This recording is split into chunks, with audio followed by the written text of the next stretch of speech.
À la Maison d'environnement de Verdun, les questions qui reviennent le plus souvent concernent la gestion des matières résiduelles, ou plus souvent abrégée par GMR.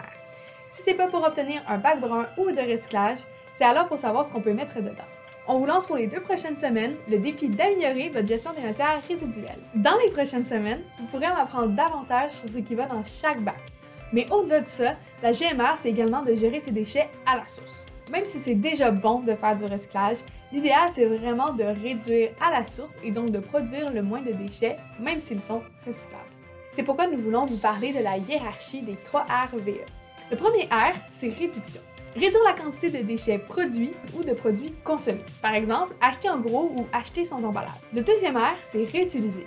Réutiliser ce qu'on a déjà, se procurer seconde main ou redonner ce que l'on ne veut plus. Par exemple, ça peut être utiliser une bouteille d'eau ou des sacs réutilisables, mais c'est également de magasiner dans des friperies ou sur des sites de revente avant d'acheter neuf. Le troisième R, c'est recyclage, c'est pour recycler ce qui peut l'être, puis on va privilégier les emballages recyclables. Le V, c'est pour valorisation, donc c'est mettre au bac brun, privilégier ce qui peut être composté. Et finalement, le E, c'est pour éliminer, mettre à la poubelle pour renvoyer à l'enfouissement. Cette hiérarchie vous sert de guide dans la vie de tous les jours et peut vous aider à prioriser vos choix. En ai-je réellement besoin? Est-ce que j'ai besoin d'acheter neuf ou je peux plutôt le trouver seconde main?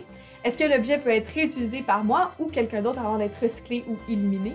Y a-t-il des alternatives recyclables ou compostables vers lesquelles je pourrais me tourner pour mes prochains achats? Si finalement aucune de ces options n'est envisageable, c'est seulement alors qu'il faut aller vers l'élimination. Nous aurons la chance au cours des 2 prochaines semaines de discuter davantage de ce qui va dans les différents bacs, ainsi que de différentes façons de réutiliser des objets. Par contre, nous voulions déjà vous faire un petit rappel sur le recyclage et le compostage de certaines matières.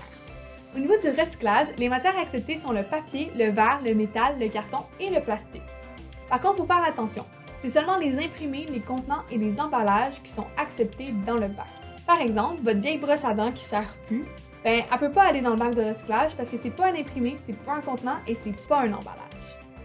Pour les matières compostables, c'est seulement les résidus alimentaires, le papier et le carton souillé qui sont acceptés. Cette semaine, nous aurons la chance d'accueillir l'Association québécoise Zéro Déchet qui viendra donner une conférence gratuite et en présentiel sur l'introduction au zéro déchet. Si c'est quelque chose qui vous intéresse, vous pouvez dès maintenant vous inscrire à la conférence, le lien sera en description. Pour découvrir les défis de la semaine, nous vous invitons à télécharger l'application Projet Z et à rejoindre le groupe pour Verdun. Le lien pour rejoindre le groupe est également dans la description. Alors Verdun, es-tu prêt à améliorer ta gestion des matières résiduelles?